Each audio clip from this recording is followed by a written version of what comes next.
Seja muito bem-vindo, seja muito bem-vinda a mais um episódio 39 do podcast Ponto de Encontro, parada obrigatória do representante do consultor da indústria farmacêutica que quer alcançar alta performance. Hoje, tendo a grata satisfação de receber aqui o Fábio Alves, mais um gestor com uma história aí muito bonita, uma carreira sólida na indústria farmacêutica de muito sucesso, que vai compartilhar um pouquinho a sua história, os seus aprendizados, as experiências acumuladas aí. Fábio, seja muito bem-vindo. É um enorme prazer te receber aqui no Ponto de Encontro. Obrigado, Elber, obrigado à sua audiência. É um prazer muito grande estar aqui com vocês. Isso aí, a gente vai falar um pouquinho dessa história aí. 27 anos de carreira na indústria farmacêutica Isso é aí. uma vida, não é É uma uma carreira vida. só, é uma vida. E a gente brincava aqui dos desafios aí da carreira. E eu queria, Fábio, para todo mundo poder aí entender um pouquinho, né, te conhecer melhor, que você fizesse uma breve apresentação aí para as pessoas conhecerem um pouquinho, né, da sua história, dessa jornada profissional que você trilhou até aqui. Legal. Antes, né, acho que é importante a gente colocar que aqui a gente está falando do Fábio profissional, né, e não em nome das empresas, né, tantas empresas que eu passei quanto a empresa que hoje eu trabalho, né, mas estou aqui para poder trazer a minha opinião, né, trazer um pouquinho das minhas impressões e emendando, né, contando um pouco da minha história. Eu nasci em Belo Horizonte, né? Fui criado no interior de Minas 4 meses por ano. Naquela época a gente tinha férias mais tempo, né? Então a gente aproveitava o final de ano para passar no interior e as férias de julho também. E isso me ajudou muito, né? Ajudou muito a forjar o profissional que eu pude ser e sou hoje. Comecei a minha carreira na indústria farmacêutica em 1997, né? A gente estava falando aqui, são 27 anos de caminhada, e desses 27 anos, 12 anos como gestor. Comecei como estagiário, passei por linhas de cardiologia, linhas de sistema nervoso central, respiratória. Vivi boa parte da minha caminhada numa empresa de oftalmologia, que depois foi comprada. Então, 17 anos desses 27 eu vivi na oftalmologia, os outros 10 aí oscilando, né, entre cardio, neuro, linhas respiratórias e etc. Isso aí. E me fala uma coisa, Fábio, você começou como estagiário, o que te chamou a atenção, né, naquela época para vir para a indústria farmacêutica? Eu gosto sempre de fazer essa pergunta, porque muitas pessoas acham que a gente sempre sonhou, e a maioria dos casos foram fortuitos da vida, principalmente naquela época em que não era tão comum, né, o propagandista tá ali, o viajante, como algumas pessoas ainda chamam. Como Exato. que surgiu esse interesse aí, essa vinda para a indústria farmacêutica? Vamos lá. Nessa época, como uma boa fatia dos profissionais da indústria farmacêutica, eu trabalhava em banco, e fazia faculdade. E aí eu tinha um primo que ingressou na indústria, e a gente conversando, eu ouvindo um pouquinho daquilo que ele me falava, eu falei, rapaz, esse negócio de trabalhar na rua, né, de visitar cliente, a gente tem talvez uma rotina menos maçante do que a rotina de bancário. Mas agradeço muito, né, por ter iniciado minha carreira em banco, mas me vi muito naquela posição. E a gente tinha, né, o CAE, que é né, o Centro de Integração Escola-Empresa, e aí eu decidi fazer a minha inscrição, e lá a gente colocava as áreas de interesse.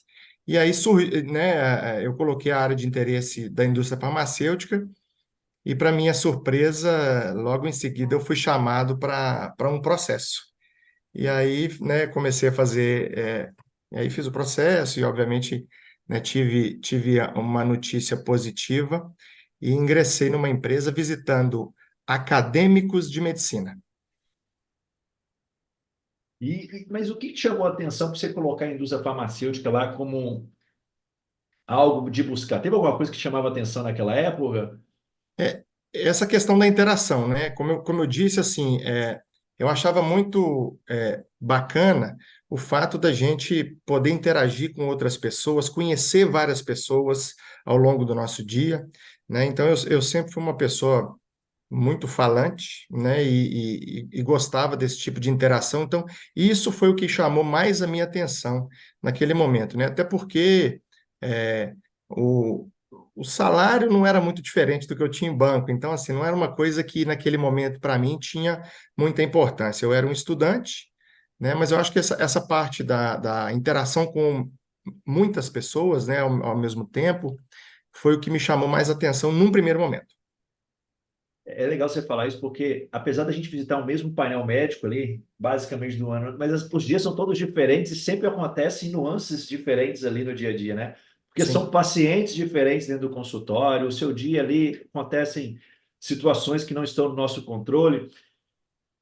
E quais verdade. foram aí? Porque o banco você trabalhava internamente, aí você começou a trabalhar na rua, esse Exato. ambiente externo que tem os seus desafios. Quais foram os maiores desafios nesse início de carreira na indústria farmacêutica? Eu acho que assim, foi um desafio a parte do conhecimento técnico. Eu tive a felicidade de ter um gestor que valorizava muito a parte técnica. Então, eu me lembro que eu comecei visitando acadêmicos de medicina, eu ia para a Faculdade de Ciências Médicas visitar acadêmicos. Um tempo depois surgiu uma oportunidade porque eu trabalhava meio horário, e aí surgiu uma oportunidade de eu trabalhar o outro, né, o restante do horário, visitando cardiologistas. Então, foi a primeira especialidade que eu visitei. E o meu gestor, ele era uma pessoa que valorizava muito essa parte do conhecimento. Então, foi um desafio para mim, porque eu me vi em meio aos livros da faculdade e, ao mesmo tempo, em meio às apostilas da minha empresa, né? Estudando um produto que era um produto lançamento, e a gente tinha essa responsabilidade de levar conhecimento para os médicos, de levar informações de um produto novo, de uma substância nova que estava chegando. Então, acho que foi o grande desafio nesse meu início na indústria. Eu me recordo quando eu entrei na indústria para falar etinil estradiol, ácido acetil salicílico, a língua não falava de jeito nenhum. Mecanismo de ação, eu falei assim, meu Deus do céu, o que que eu estou caçando aqui?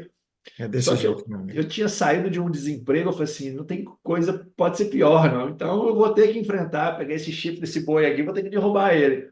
É Mas com verdade. o tempo a gente vai aprendendo a falar o propagandês, né? Essas coisas vão Exato. se tornando naturais no nosso dia a dia e a coisa flui de uma maneira natural. É isso mesmo. Você falou para a gente aí que nos últimos 12 anos você está na cadeira de gestor, né? Então, eu queria que você falasse um pouquinho, Fábio, como que foi essa transição? Muitas pessoas hoje querem fazer a transição da cadeira de GD, de cadeira de rep para cadeira de GD, mas tem seus desafios, né? Então, Sim. como foi essa transição? Foi algo que partiu de você? Foi algo que o seu gestor identificou você um talento, começou a trabalhar? Conta para nós como foi esse processo. Se foi no primeiro processo que você foi aprovado, ou se deu algumas cabeçadas aí para poder lapidar e conseguir essa promoção. Conta para a gente um pouquinho. Legal, vamos lá. Como eu disse, eu comecei em 97, né, como estagiário, fiquei 6 meses nessa posição, recebi um convite para participar de um processo como efetivo numa outra empresa, onde eu fiquei 5 anos como representante, e aí como representante eu passei pelas posições de júnior, pleno, sênior, e aí depois, em 2002, eu ingressei na oftalmologia como consultor técnico. E nessa posição na oftalmologia, e como eu tive uma escola lá atrás, né, com um grau de exigência de conhecimento técnico muito grande, isso me ajudou muito nessa posição. Então, eu pude também me sobressair como consultor na oftalmologia de 2002 a 2011, como eu disse. E a minha preparação, ela veio através. Eu não me via como um gestor, mas tem uma pessoa que é muito especial na minha vida, que é a minha esposa, e ela foi a pessoa que me disse que eu tinha jeito para coisa.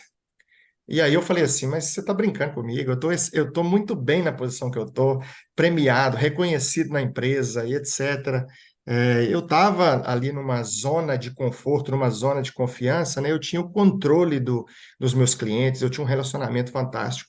Mas ela falou, tem mais para você.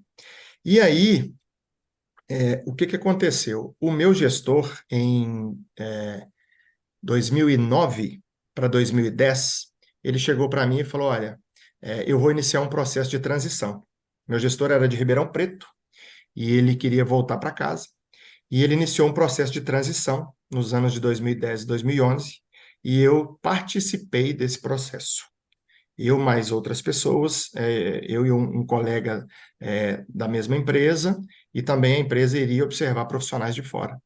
Então, na verdade, esse sonho nasceu no coração da minha esposa, e posteriormente, eu creio que, né, Deus colocou esse sonho no coração do meu chefe, do meu gestor, e aí eu fiz né, esse processo para poder participar no final de 2011.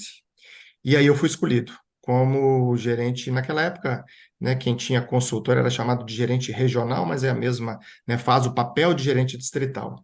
Então, depois de 2 anos de preparação, eu fui escolhido como gerente regional nessa empresa de oftalmologia que eu trabalhei, né, e lembro com muito carinho desse período. Maravilha.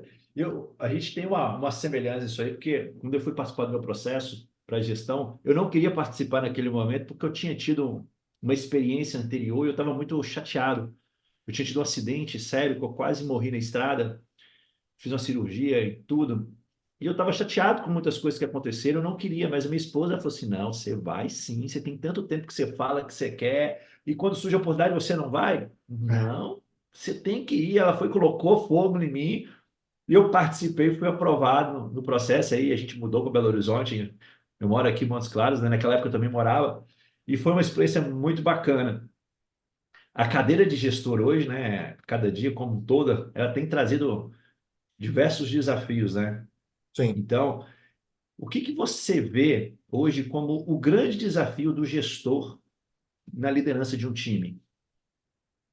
Eu acho que o desafio do gestor é ele saber capturar as informações que vêm da companhia e transformar aquilo em incentivo para os seus colaboradores. Eu acho que nós é, somos assim, e não é só numa empresa, em muitas empresas que eu passei, né, eu ouvi isso de diretores, de presidente, de outras pessoas, de que o gerente distrital, ele é esse elo, e realmente, ele é a interface, né, entre tudo que vem da companhia para o colaborador. Então, assim, eu costumo dizer para os times que, assim, quando muda o seu gestor direto, muda a empresa muitas vezes. Exato. Porque, então, eu acho que esse é o grande desafio, é a gente saber receber a informação, digerir a informação e transformar aquilo em algo que vá motivar o time, mesmo que seja uma notícia não tão boa. É legal. Eu tenho essa percepção também que você traz, que o GD hoje ele tem essa característica de ser como um guarda-chuva, né? Então, a água pode cair muito ali, vai cair em volta, que ele vai estar protegendo o time dele. Ou então, ele vai deixar fluir, vai tirar o guarda-chuva, ou vai deixar só para ele e vai deixar o negócio ser mais intenso. E para o representante, principalmente, para o propagandista, o reflexo que ele tem da empresa é o gestor dele imediato e não tem jeito. Sim, sim, Mesmo que lá em cima esteja tudo nebuloso, o GD pode criar um clima extremamente favorável de desenvolvimento, de crescimento, de entrega de resultados. E do mesmo exato. modo, o oposto, né? Então, Sim, é uma posição extremamente estratégica que está na ponta na operação e, ao mesmo tempo, tem um aspecto estratégico também. Então, tem suas particularidades aí que dão um encantamento maior para a cadeira, né? dá. E eu digo que assim, nós estamos gerentes, nós não somos. Por quê? Perfeito. O que nós somos representante, nós somos consultores, porque quando acontece algum problema, eu já tive situações do consultor ter um branco dentro do consultório e a gente tem que pegar o iPad ou antigamente a literatura, né, o Visual Aid, e encarar o desafio. Então ali a gente faz, é o que eu digo, a gente reassume o papel de representante. Então, o consultor, eu acho que a gente não deixa de ser jamais de ter essa posição. O gestor, você está, né? É um estado. Pode ser que amanhã eu não esteja mais, mas eu jamais vou deixar de ser representante, jamais vou deixar de ser consultor. Exatamente. Não podemos confundir isso. É uma coisa singela, mas que faz muita diferença, até Sem mesmo, né? dúvida. no papel dessa relação com o time que a gente tem. E você Exato. trouxe uma coisa legal aí, visual aid, né? Algumas pessoas que estão na indústria nem sabem o que é isso que a gente está falando, mas é É, aquela literatura que a gente usava e recebia ali antigamente. E já são 27 anos aí de uma história bonita que você construiu.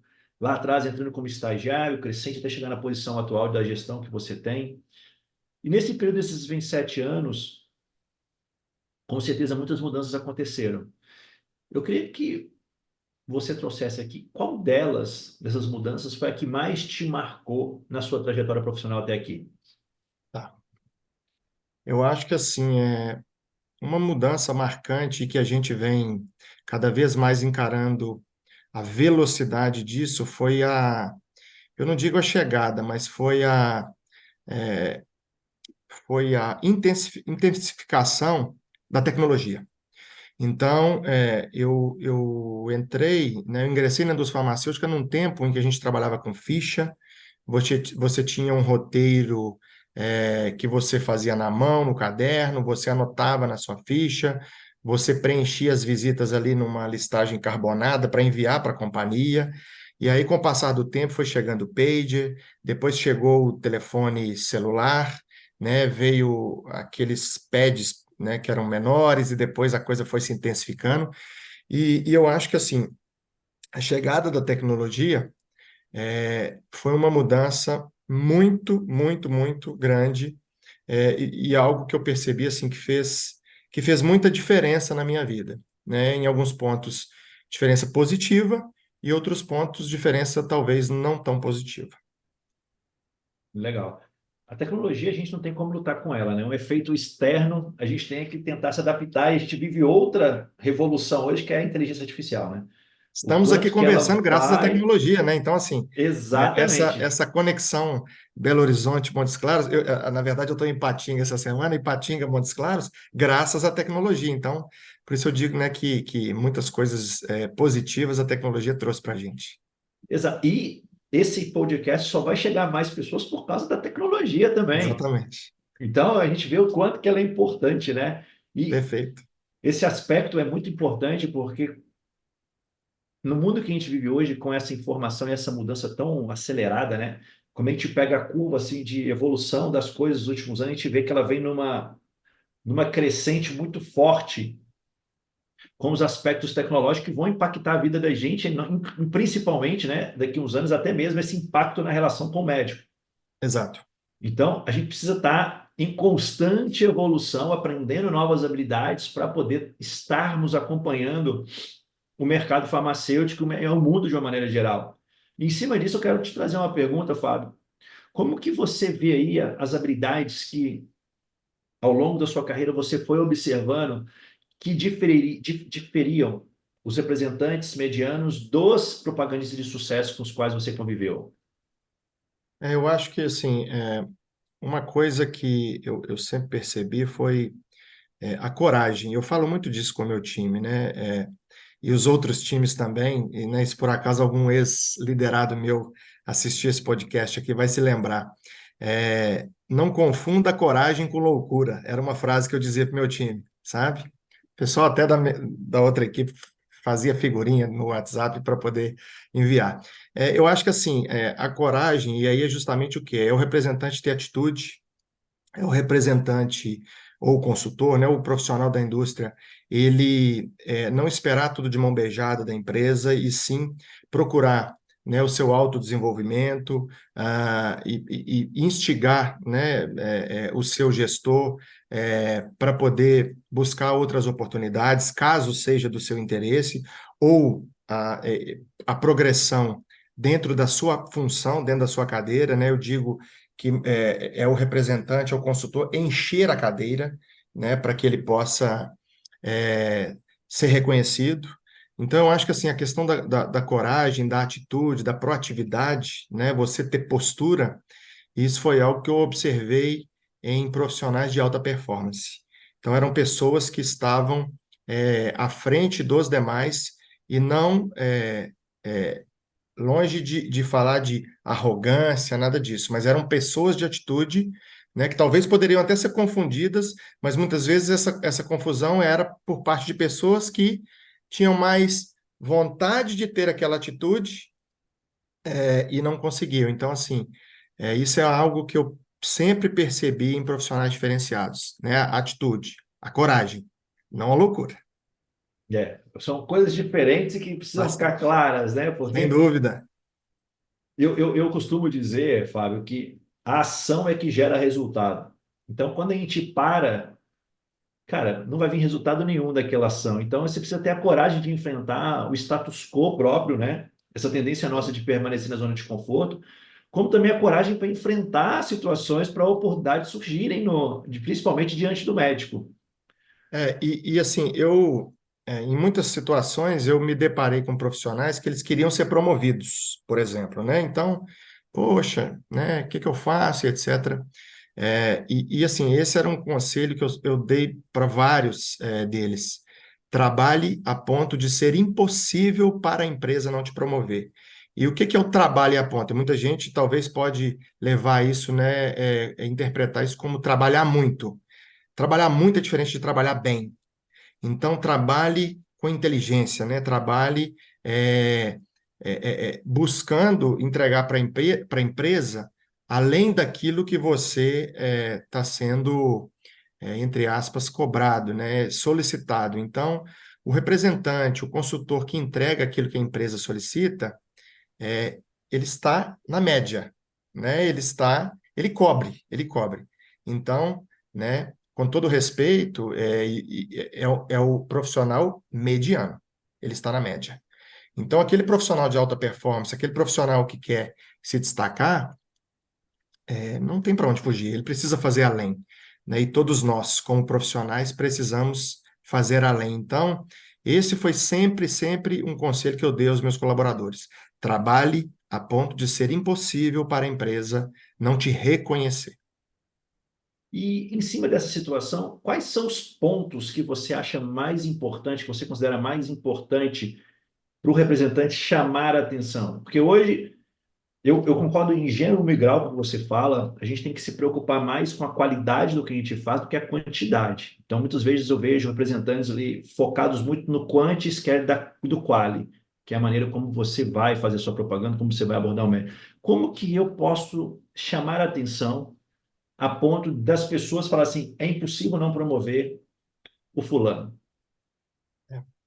Eu acho que assim, além, né, da questão da coragem que eu falei já, né, bastante, da pessoa ter atitude, é, a resiliência, né, o que eu chamo de diplomacia, é algo que o quê? É você saber transitar, é você saber receber as informações, é você saber transitar em lugares diferentes, é o que eu chamo muitas vezes de inteligência política, o que é diferente de politicagem. Inteligência política é você saber quem são seus aliados ali dentro da empresa. Então, muitas vezes, eu vejo que a pessoa trabalha numa determinada linha, e aí eu pergunto: ah, você conhece o gerente de produto dessa linha? Cara, nunca conversei com ele. Poxa, então, né, por que que você não fala? Talvez vocês podem trocar algumas informações interessantes. Então, eu acho que assim, essa questão da inteligência política, a gente transitar dentro da empresa, a gente também tem essa liberdade, né? Então, eu acho que assim, eu valorizo muito esse tipo de coisa, né? Você dá autonomia para que o colaborador possa fazer, né? Então, você dar autonomia é como você dar uma corda para a pessoa. Tem pessoas que vão fazer uma forca e vão se enforcar, mas tem pessoas que vão pegar aquela corda e vão fazer algo de positivo, né? Vão fazer um laço, né? Aí vão criar laços com outras pessoas, que aí eu entro dentro da inteligência política. Então, eu acho que assim, essa parte da atitude, essa parte da diplomacia, que aí entra a resiliência também. A gente sabe que a gente trabalha na indústria farmacêutica e a gente tem empresas diferentes, a gente tem gestores diferentes, a gente tem mentalidades diferentes. Então, eu acho que essa resiliência também vai muito da questão da adaptação. Então, poxa, eu saí de uma empresa com uma cultura X, ingressei numa empresa que tem uma cultura Y, cara, talvez determinadas coisas eu ainda não consigo fazer. Para eu poder fazer em outra empresa, talvez eu tenha que mostrar um pouco mais, né, para a companhia. E aí, a partir daí, eu poder ser um pouco mais corajoso. Então, talvez no primeiro momento eu preciso ser resiliente, fazer as alianças, Então, acho que assim, essas são algumas características que eu valorizo muito num profissional. Não, legal. Eu costumo chamar de patrocinadores internos essas pessoas que você Também tem é. que ter, porque foi um erro que eu cometi na minha carreira, Fábio, de me fechar muito e não me relacionar tanto no ambiente externo, outros colegas, tanto você, eu fui gestor em Belo Horizonte, estive gestor, né? E não te conheci lá, fui te conhecer depois de um tempo num evento em Belo Horizonte. Então, foram erros que eu cometi na minha carreira. E eu falo muito com as pessoas: não cometa os mesmos erros. Se conecte com outras pessoas. Conecte-se internamente na empresa, não se feche. Esteja aberto para as oportunidades, porque você nunca sabe quando vai surgir uma oportunidade. Ela Exato. pode surgir no campo, você trabalhando e uma pessoa te observar, ou quando o gerente de produto vem, o gerente de marketing vem, o gerente de marketing vem trabalhar com você. Eu vejo muitos representantes, nossa, eu vou trabalhar com o gerente nacional. Qual a melhor oportunidade de você se vender do que trabalhando com a pessoa que regula ali muitas vezes a promoção? Perfeito. É a chance de você se vender. Mas o medo, muitas vezes, né? Aí falta a coragem, que você também fala, de, poxa, se eu faço bem o meu trabalho, qual o medo que eu tenho de trabalhar com o meu gestor? Se todos os dias eu estou trabalhando, eu posso ter minhas dificuldades. Mas eu não estou ali, não estou deixando de ir para o campo, eu estou me desenvolvendo, estou me conectando com o médico, estou. Então, tudo isso é importante no processo. E as pessoas muitas vezes esquecem desse valor, desse capital que a gente tem aí político, né? Desses patrocinadores internos para uma promoção. Eu converso com muita gente, fala assim, nossa, eu estou procurando a promoção. Eu falo, o que você está fazendo de diferente para essa promoção? Exato. E assim, até um depoimento. As duas últimas empresas que eu ingressei, eu saí em reestruturações, e as duas últimas empresas foram pessoas que eu trabalhei anteriormente e que, quando eu comuniquei na rede social, me ligaram. Poxa, a empresa está com uma posição assim, de XPTO, e você gostaria de participar? Eu falei, poxa, claro, né? Estou open to work, então vamos lá, encarar o desafio. Então, assim, fruto da inteligência política, né? Então, obviamente, outras coisas também que a gente construiu, que não adianta, né, só a gente ter bom relacionamento, a gente precisa ter resultado, a gente precisa, Claro. né, construir uma base sólida, mas isso faz muita diferença, na hora, seja de uma promoção, de um reconhecimento, ou seja de um processo de recolocação, ou seja de uma migração para uma outra empresa também. Então, isso pode fazer muita diferença. Exatamente. Eu acredito muito nisso e as pessoas que me seguem, que acompanham, sabem o tanto que eu falo da palavra networking. Eu costumo brincar assim, network vale mais do que dinheiro, E porque com pode certeza. abrir portas que você não tem acesso até elas. E eu tenho visto muito isso. Hoje o podcast aqui eu recebo as pessoas que acompanham falam, cara, entrevista fulano, entrevista ciclano, traz Beltrano para cá porque ele vai contribuir. Então, isso é networking, é você ter deixado uma marca e a pessoa fala assim, cara, essa marca que fulano deixou vale a pena, me marcou. E eu gostaria que ele, da mesma jeito que ele contribuiu para mim, ele pudesse contribuir para outras pessoas. Eu acho que isso é muito legal. Ô, Fábio, Fantástico.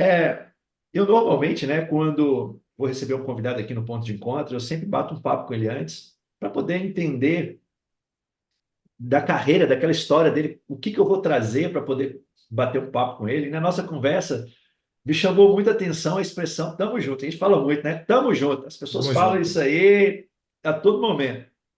Mas você trouxe de uma maneira que eu achei extremamente interessante nessa relação, principalmente com o time, do jeito que você trouxe. Então, eu queria que você explicasse para a gente aí como que você enxerga e principalmente como você pratica o tamo junto na liderança do seu time. Vamos lá. Eu acho que esse termo "tamo junto" ele ficou muito banalizado nos dias de hoje, né? E mais do que falar, a gente precisa agir, né? A gente precisa demonstrar isso com o nosso time. Então, eu acho que assim, o "tamo junto", principalmente naquele momento onde muitas vezes o seu colaborador ele está com uma dificuldade. Ele tá, ele precisa ir a um cliente que muitas vezes é um cliente complicado, é um cliente que a gente teve algum tipo de problema e a gente precisa ir lá resolver. Então, é nesse momento que o gestor precisa se fazer presente, assim como vários outros, mas eu acho que principalmente nesse. Por quê? Porque aí você consegue dar confiança para o seu colaborador. A gente estava junto nos momentos difíceis. Então agora nós vamos celebrar também nos momentos que a gente precisa. Então, o Tamo Junto passa muito por isso. né? É você estar ali com o seu colaborador no momento da dificuldade. Quando a pessoa passa por um problema, seja um problema de família, né, e muitas vezes eu tive colaboradores que tiveram problemas pessoais, e a gente assim, poxa, estamos junto, e aí significa o quê, né? Vai lá, resolve, sem problema. Obviamente a gente tem os nossos objetivos aqui, os nossos KPIs, mas existe um KPI importantíssimo, que é o KPI da família, que é o KPI da saúde, que é o KPI né, muitos creem fortemente na conexão espiritual e etc. Então, eu acho que a gente também, como gestor, a gente precisa entender que o nosso colaborador, ele é esse todo. Ele não é simplesmente é, aquela pessoa que está ali na frente do médico fazendo uma propaganda. é, Ele é um ser humano. Por trás ali existe uma família, existe pessoas, existe, né, várias situações, e a gente precisa estar junto com ações, não somente com palavras. Então, a expressão "tamo junto", eu acho que ela é muito maior do que muita gente utiliza hoje, né? E eu vejo muitas pessoas se despedindo, olha, vai com Deus e tal, tamo junto, tamo junto. Cara, e muitas vezes é só uma força de expressão. Mas não, eu acho que a gente precisa praticar o tamo junto. É essencial, porque o tamo junto, né? Ele se tornou um negócio como um jargão. Tamo junto, pô. Até a É isso mãozinha, né? aí. Normalmente tá ali a mãozinha quando você manda ali a figurinha e tudo. Mas ele vai muito além do simplesmente do se falar, né? É no dia a dia que você vê essas coisas. Sim, E eu vejo assim, eu fui fazer uma live recentemente sobre burnout, porque eu passei por um burnout em 2018 e fui receber o Erlon, até mandar um abraço para o Erlon aí, que também passou por um burnout um tempo atrás. A gente foi trocar uma ideia sobre os aprendizados, insights, né? As experiências que a gente teve no nosso burnout. E uma coisa que me chamou a atenção, foi preparando para a live, alguns números, sabe, o Fábio? 90% das pessoas que estão passando por burnout, que têm sintomas do burnout, continuam trabalhando. E por que eu estou falando isso? Porque muitas das vezes você tem um profissional que tem um histórico de bons resultados, de uma hora para outra ele apresenta um declínio. E a maioria das pessoas pega aquela situação e fala: é uma desmotivação, ele não perdeu, vou falar uma palavra aqui, mas perdeu o tesão e tal, e é isso. fala assim. E eu acho que o Tamo Junto cai muito bem nesse aspecto, de eu me aproximar dessa pessoa. Poxa, você tem um histórico, de uma hora para outra, o que está acontecendo? Essa comunicação tem que existir. Você concorda com isso? Concordo plenamente. Eu acho que assim, a gente está vivendo um período, e aí eu acho que assim, é o cuidado que a gente precisa ter com a chegada da tecnologia. A gente está vivendo um momento onde a gente está super conectado, mas o que é importantíssimo é que muitas vezes nós estamos conectados através da tecnologia. E isso, às vezes, pode nos fazer esquecer de estarmos conectados com as pessoas, literalmente. Então, essa conexão que a gente procura, que a gente cria, eu acho que isso gera confiança, isso gera no colaborador a possibilidade de, poxa, eu vou dividir com o meu gestor essa situação, né? Então, todas as equipes que eu assumi, a primeira coisa que eu procurei fazer foi me conectar às pessoas, me conectar literalmente às pessoas. Para quê? Para poder ouvir a história. Eu tive numa empresa certa vez e aí eu assumi a posição e aí falei com o meu chefe, falei, poxa, eu queria conhecer, né, fazer um one-on-one com cada um dos meninos. É, você quer que o pessoal faça uma apresentação? Não, não, não, não, eu quero conhecer a pessoa, quero conhecer as pessoas. E aí chamei para almoçar, né, e aí as pessoas chegam desconfiadas, né, muitas vezes, poxa, o que que esse cara vai querer? E aí eu falei, tudo bem, tudo bem. E aí comecei, né? Contei a minha história primeiro, contei as minhas dificuldades, muitas vezes as nossas fragilidades, né? A gente, enquanto gestor, as pessoas acham que a gente é super-homem. Cara, em 2012 eu pirei, fui parar no psicólogo, fui parar no psiquiatra, entendeu? Faço terapia desde lá e foi maravilhoso. Então, assim, mas a gente passa por momentos de dificuldade.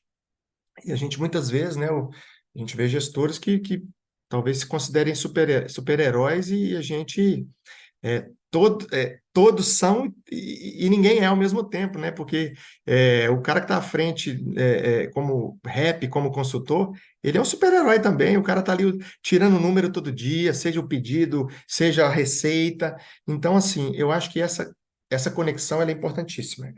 Essa conexão literal, né? Você está conectado com a pessoa e a pessoa sentir que existe isso, né? Não é simplesmente o tamo junto da figurinha do WhatsApp. Então, eu acho que isso leva o colaborador a confiar mais, leva o colaborador, num certo momento, a falar, Fábio, cara, não estou bem, não estou bem. Ah, o que aconteceu? Ah, eu tive um problema em casa, assim, assim, assado. Você acha que essa pessoa vai conseguir produzir?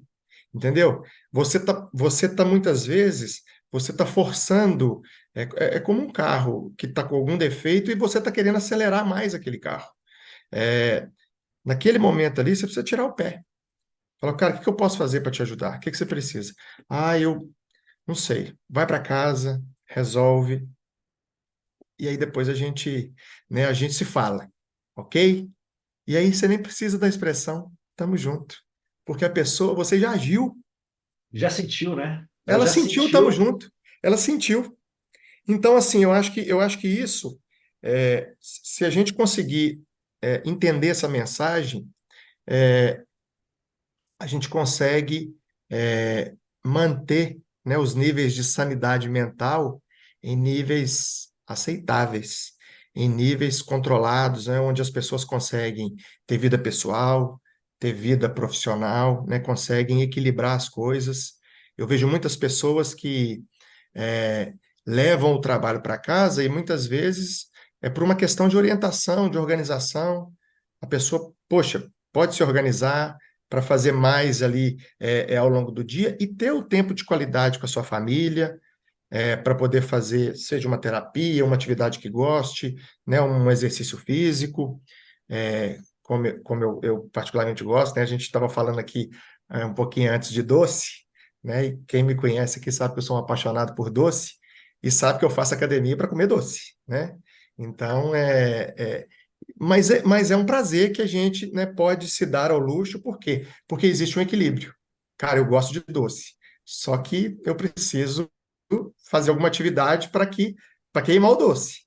Então, eu acho que assim, esse equilíbrio, esse desequilíbrio, ele tem levado as pessoas a essas crises, né, esses episódios de burnout e outras situações onde pessoas perdem o controle e a gente acaba infelizmente, muitas vezes perdendo um bom profissional, muitas vezes esse profissional é desligado, muitas vezes esse profissional pede o seu desligamento, e é uma pessoa que, um talento, um diamante, e que talvez faltou um pouco de cuidado ali, ao lidar com esse profissional. Exatamente. O, essa conexão ela é emocional, ela é extremamente importante, porque eu vejo hoje um grande problema conversando com representantes aí, propagandistas do Brasil todo, os mais diversos laboratórios, a figura do gestor no campo, do GD, ela é cada vez menor. Então, se você não tirar um tempo naquele acompanhamento para se conectar com a pessoa, principalmente você que tem pessoas espalhadas no estado inteiro, se você, quando for lá, você ficar só no telefone e voltar, você não vai se conectar com essa pessoa, você não vai estar junto com ela. Exato. Então, você tem que tirar um tempo ali para conhecer mais dela, se conectar, criar o laço de confiança. Tem um vídeo do Simon Sinek que é fantástico, em que ele fala que ele conversou com alguns membros da Marinha Americana, os CEOs, aquela tropa de elite da Marinha dos Estados Unidos. E o princípio básico da escolha de uma pessoa para formar o time, participar do time, é a confiança, está acima do aspecto técnico. Eles pegam pessoas medianas com alto nível de confiança, mas não pegam pessoas com alto nível técnico e confiança baixa. Porque Exato. a pessoa está trabalhando longe, você precisa confiar nela que ela está fazendo, ela precisa saber que você também está fazendo a parte dela. Então, são coisas que são construídas com o tempo, né? Porque tem Exato. experiências passadas, talvez ruins, com outros gestores, e que você também tem que trabalhar naquilo ali para poder entender. Então, cara, faz muito sentido. E volta lá atrás o que você falou, Fábio, quando a gente começou. o papel do GD na relação com o time, que foi como Sim. você abriu aqui. Porque se você torna aquele ambiente positivo por causa da confiança, dos laços que você cria, o tamo junto vai acontecer naturalmente. Tô certo ou eu viajei aqui agora? Não, tá certíssimo. Eu acho que essa conexão ela é fundamental. E você falou um ponto, né, que é importantíssimo. Nós, gestores, temos cada vez menos tempo com os nossos liderados. Então, se a gente não tiver um tempo de qualidade, né, a gente realmente, a burocracia, ela nos soterra e a gente acaba perdendo, essa oportunidade. Essa semana mesmo, né, com uma colaboradora, a gente estava falando sobre isso, né, sobre tempo de qualidade, sobre a dificuldade, né, realmente de equilibrar tudo isso para que a gente tenha esse tempo juntos, para que a gente possa conversar, para que a gente possa se conectar. Até brinquei com ela, falei, poxa, hoje o telefone deu um sossego, olha que gostoso foi, né, a gente pôde conversar. Então, é muito legal a gente poder sentir isso, né? E a gente receber feedback disso também, né? A gente poder falar e você ter a oportunidade também de reconhecer nesse tempo de qualidade, né? O que a pessoa está fazendo, porque a cobrança, ela já existe de todos os lados, né? Então, os boletos, eles chegam de todo jeito, né? Eles não chegam só em casa, no computador, né? Chega a cobrança pelo resultado, tem que cobrir a cota, tem que cobrir o KPI disso, daquilo. Então, assim, eu acho que ali naquele momento da gente também fazer aquelas mini celebrações. E aí é quando a gente tem é, que seja esse pouco tempo, mas de qualidade. Poxa, muito legal o que você fez aqui nesse médico. Olha que bacana, você conseguiu tratar uma objeção dessa forma, você saiu dessa maneira aqui, e também, ao mesmo tempo, com muita diplomacia, com muita educação, você saber sugerir determinadas coisas. Olha, eu achei muito legal isso que você fez aqui. E o que eu percebi foi que o médico, talvez nesse tipo de abordagem, ele ficou um pouco mais neutro. O que você acha de tentar um outro caminho aqui? E não a gente ser diretivo muitas vezes, né? Então, eu acho que isso tudo, e aí você falou do SEALs, e eu sou apaixonado por filmes né, que tem essa temática, eu acho que aí entra muito a questão da confiança, né? Quem estará do seu lado na guerra é mais importante do que a própria guerra, né? E aí Exatamente. a posição, né? A questão da confiança. É, eu tenho um grande amigo que é goleiro e ele fala, cara, goleiro é cargo de confiança, né? Então, ou seja, aí tem aqueles jargões, né? Todo time começa por um grande goleiro, Bom todo grande goleiro, time. exato. E assim, e é isso, né? Então, assim, aquele cara é a última barreira. Aquele cara é a última barreira. Então, assim, se passa por ele é gol.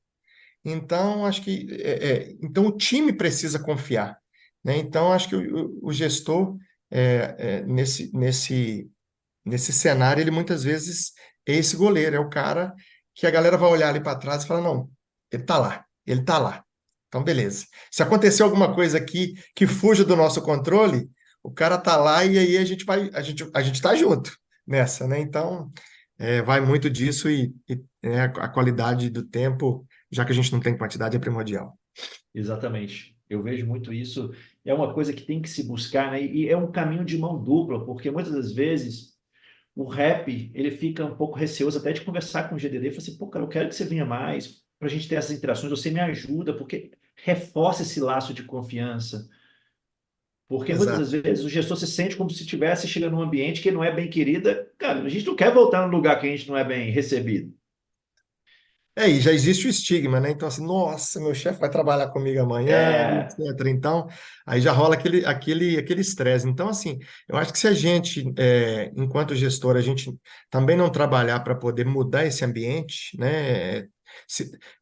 Transformar o ambiente de desconfiança em um ambiente de confiança, confiança. Perfeito. né? E a gente tem livros, a gente tem cursos, a gente tem várias coisas que falam que já nos ensinam a fazer isso, mas a prática é diferente, né? Então acho que é importante a gente praticar e criar um ambiente de confiança onde o rap possa, o nosso colaborador possa ser ele, fala, cara, eu tô com dificuldade nesse produto aqui, bicho, não tá indo, a coisa tá pegando, eu tô com dificuldade em aprender mais, né? O médico me deu uma invertida ali, eu não consegui responder. Cara, vamos sentar e vamos entender, vamos, né? O que eu posso fazer para te ajudar?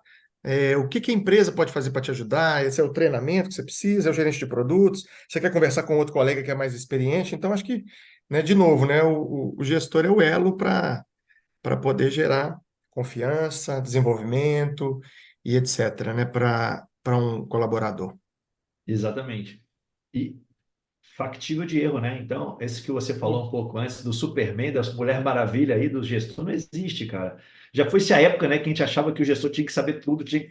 Teve uma época que o gestor carregou esse estilo há muito tempo. Mas é É, eu, justamente a vulnerabilidade, muitas vezes, que vai criar essa confiança também. Poxa, sim. cara, eu não sei isso aqui não, vou procurar saber e vou trazer para você, porque até agora não tinha acontecido comigo. E todos nós estamos susceptíveis a situações como essa. É mais Não uma frase tem... que eu falo sempre para os times. Eu falo, olha, eu não tenho todas as respostas, mas eu faço todas as perguntas. Então, ou seja, É, o time me traz a algum ponto e fala, olha, eu vou perguntar para alguém, porque isso realmente eu não sei. exatamente. O Fábio, É, eu quero trazer uma pergunta para você, que ao longo da sua carreira eu tenho certeza que você teve que se reinventar várias vezes, porque a gente vive num mundo, e principalmente agora, um mundo que tem constante ebulição, constante mudanças, né? Então, a reinvenção é uma máxima que a gente precisa. Como você vê que uma pessoa profissional pode se reinventar aí ao longo da carreira para aproveitar as oportunidades que surgem tanto de uma promoção interna, uma transição de carreira, uma ambição de ir para uma outra área da companhia? Como que você vê isso aí no dia a dia da profissão? eu acho que assim, a pessoa que quer, né, mudar de posição dentro da indústria farmacêutica, primeiro eu acho que assim entra muito a questão da resiliência, porque a gente precisa se desconstruir a todo momento. Muitas vezes você tem uma crença, e muitas vezes é uma crença limitante, de que, poxa, eu nunca vou conseguir chegar numa posição de marketing, de RH, etc. Por quê? Porque eu tenho essa característica. Cara, mas a gente pode trabalhar isso, né? E quem disse que determinado departamento ou determinada linha da empresa quer profissionais com exatamente o mesmo perfil? Muitas vezes os caras querem um cara com o seu perfil. Então, assim, né? Eu acho que a resiliência é algo importantíssimo, né? Uma outra coisa que eu trouxe aqui já na minha fala é essa questão da inteligência política. Então, poxa, o que eu gostaria de ser quando o que você quer ser quando você crescer? Né? Poxa, eu acho que essa linha XPTO como consultor, como CAN, é fantástico. Ok. Quem são os aliados? Quem são os potenciais aliados que você precisa? Né? Quem são as pessoas? Você já convidou fulano para poder fazer uma mentoria, por exemplo, com você, para você poder entender um pouco mais dessa posição? Né? O que você acha de talvez um curso para você se preparar e você colocar em prática numa dessas mentorias e talvez você se convidar, né, pedir a oportunidade de sair a campo com aquela pessoa para poder exercer aquela posição? Então, assim, e é isso tudo é permeado por quê? Pela humildade, porque a pessoa tem que ter a humildade para muitas vezes ela reconhecer, poxa, eu não entendo, eu não conheço dessa posição, muitas vezes eu estou na companhia há muitos anos, mas dessa posição especificamente eu conheço pouco e eu vou precisar me desconstruir, né? Então, eu acho que a humildade, a inteligência política, a resiliência, né, são pontos primordiais para quem busca uma outra posição. Não sei se eu entendi a sua pergunta, mas Não, com dentro do que eu certeza, entendi, acho que foi porque isso. ah, a gente, a gente precisa ter essa palavra humildade. Não, ela é uma palavra importante na carreira da gente que a gente muitas vezes esquece, porque a gente não tem todas as respostas.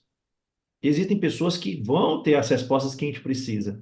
E a humildade de reconhecer isso atrás da ajuda é importante. Eu falo sempre aqui, eu nunca trabalhei no mercado não retail, mas eu tenho muitas pessoas aqui, meus mentorados, que precisam de conhecimentos do mercado não retail. Cara, não tem como ensinar algo que eu não vivenciei. Então, eu vou atrás de profissionais qualificados para virem aqui na mentoria poder ensinar para os meus mentorados aquilo que eu não tenho condições de ensinar. E não tem problema nenhum. Eu acho que a Exato. gente está em constante aperfeiçoamento e aprendizado, principalmente nesse mundo hoje, em que aquela frase de Alvin Toffler dita um tempo atrás, né, que o analfabeto do século XXI não seria quem não soubesse ler e escrever, mas quem não conseguisse, né, aprender, desaprender e reaprender. É isso aí. Ela nunca esteve tão presente como agora, nesse momento atual que a gente está vivendo, onde a mudança se tornou uma máxima. A gente sabe que a mudança virá. O que cabe a mim é como eu vou me adaptar ao que vai vir. Exato. Esse é o grande É, desafio. Então, essa resiliência que você fala, ela é muito importante, porque ela vai me dar força para eu aprender, me dá a paciência de entender que não é o momento, a humildade de reconhecer que eu preciso me dedicar mais para aprender aquilo ali. E sim, tá tudo bem. Eu, como gestor, eu sempre falava que a gente aceita várias coisas. Uma das coisas que eu não aceitava em hipótese alguma era a inércia de aprender ou de querer fazer alguma coisa diferente. Você não saber, tá tudo bem. Agora, você não saber, não querer mudar nada para entregar um resultado, aí alguma coisa está errada. Aí está na hora de você repensar a sua carreira, está na hora de eu repensar também se você está aqui comigo, estamos juntos ou não estamos. exato. Eu tenho um gestor na companhia hoje, meu par, que ele é uma pessoa que ele pergunta muito, ele pergunta muito, ele é um sujeito extremamente curioso. E eu acho isso fantástico, assim, ele é uma pessoa que tem menos tempo de empresa do que eu, tem essa humildade de perguntar, né, e nos ensina todo dia, nos ensina todo dia. Então, uma pessoa que é um diamante, assim, muito precioso da nossa equipe, né, do grupo de gestores, e que tem essa característica. Então, acho que a gente precisa, talvez, eu não sei se as pessoas acham que talvez isso esteja uma coisa fora de moda, etc. Para mim, não. Eu acho que assim, a humildade é algo que leva as pessoas além, sabe? Talvez num primeiro momento, né, as pessoas elas terem, como você disse, essa paciência, né, de esperar, a humildade de aprender, mas ao mesmo tempo ele está criando uma base mais sólida para quando ele, né, ele construir o segundo andar, realmente ele tem uma base fixa, uma base sólida. Exatamente. Porque as pessoas muitas vezes elas querem apressar processos que eles precisam de maturidade. Então não adianta você ir para o próximo passo e ter que voltar duas casas no tabuleiro depois. É melhor você ficar um tempo maior nessa casa e depois você dar um passo, outro passo, porque a constância na carreira é muito melhor do que a velocidade, né? A direção é mais importante do que a velocidade no primeiro momento. Exatamente. Isso vale para, né, para praticamente tudo na nossa vida, né? Então a gente vê que, eu não sei se esse ditado é de Minas, né, mas o apressado come quente, né? Então, e cru muitas vezes, né, ou etc. Exato, Então essa questão da velocidade nem sempre ela vai ser favorável. exato aí. Fábio, estamos chegando no final aqui. Queria pedir você para fazer suas considerações finais e deixar alguns conselhos aí, alguma coisa que você quer reforçar de tudo que a gente conversou aqui para quem vai assistir depois aqui esse episódio. Legal. É, Agradecer a oportunidade, né, da gente poder bater esse papo, da gente poder se conectar um pouco mais, né? Acho que e a gente poder se conectar com as outras pessoas, e dizer assim, para aquele que hoje deseja ingressar na indústria farmacêutica, né, saiba que realmente é uma profissão muito legal, muito bacana, mas tem as suas dificuldades, né? Tem os seus prós e contras, e acho que nem tudo são flores e também nem tudo são espinhos. Então, acho que, né, o equilíbrio, mais uma vez. Então, buscar realmente pensar, avaliar, saber em que estágio você está profissionalmente, para poder buscar uma posição na indústria, caso seja o seu desejo. Para aqueles que já estão na indústria farmacêutica, né, e às vezes querem e almejam outras posições, o meu conselho é a gente muitas vezes olhar para baixo ou olhar para trás. Fala, cara, como é que está a minha base, né? O que que eu construí até agora? Eu encho a minha cadeira, e aí seja, né, os seus soft skills, hard skills, né, que a galera gosta muito de falar, e a gente pode às vezes aprofundar num outro momento, né? Então, assim, mas a gente entender se a gente enche aquela posição e o que que eu estou fazendo além daquilo que me é pedido, para que seja impossível para a empresa não me reconhecer. Então, eu acho que assim, a gente olhar para baixo, olhar para trás e, e entender toda essa jornada que a gente construiu até aqui. Então, assim, esse seria um dos meus conselhos, né? O outro, a gente falou bastante disso também, né? Seja corajoso, né? Em buscar alianças, em buscar, né? Em utilizar a sua inteligência política para poder, né? Seja galgar uma posição, seja um reconhecimento, seja ser mais conhecido, como você mesmo mencionou aí, a gente fortaleceu o nosso networking, né? Que muitas vezes a gente acha que as pessoas vão entender, ah, o fulano é puxa-saco, fulano é isso. Fulano quer fazer média, não. Fulano quer fazer networking, fulano quer se conectar às pessoas. Eu estou aqui para me conectar a você. Eu estou aqui para me conectar aos demais, né? E as pessoas nos procuram muitas vezes, e aí também fica para os profissionais da indústria farmacêutica, muitas vezes quando a gente está no mercado, quando a gente está empregado, as pessoas te procuram, te mandam uma mensagem, seja numa rede social e etc. E muitas vezes, e eu sei que a correria, ela às vezes te atrapalha, mas às vezes a gente deixa aquilo para depois e acaba ficando no vácuo, né? E uma coisa que eu sempre também falei em processo seletivo para as pessoas foi, independente da resposta, se vai ser sim ou não, você terá um retorno. Eu acho que é importante também a gente dar retorno para as pessoas, não é? Porque muitas vezes as pessoas ficam no vácuo. Cara, eu fiz um processo naquela empresa, mas eu não sei se a vaga foi preenchida, se não foi, eu não tive um retorno. Então, eu acho que é muito importante. Tem empresas que é o RH quem dá retorno, tem empresas que é o gestor, independente disso, mas assim, é a gente garantir que aquele candidato ele vai ter um retorno. É um ser humano, é uma pessoa que está ali, que tem uma família na expectativa. Pai, mãe, estou participando de um processo seletivo na indústria farmacêutica, que legal. Está todo mundo torcendo junto ali. Então, eu acho que também a gente valorizar o ser humano, sabe? A gente valorizar, a gente tá vivendo um momento aí, né, que um momento assim de muita tristeza com o que está acontecendo no sul do Brasil, com o que aconteceu no sul do Brasil. Eu acho que assim, né, isso é empatia, né? E se a gente se colocar no lugar das outras pessoas também, fala, cara, se fosse eu num processo, como é que eu gostaria de ser tratado? Que retorno que eu gostaria de ter? Muitas vezes pode ser uma mensagem. Fulano, agradecemos, né, pela sua participação. Optamos por um outro candidato, mas estamos com o seu, né, currículo no nosso banco de dados, enfim.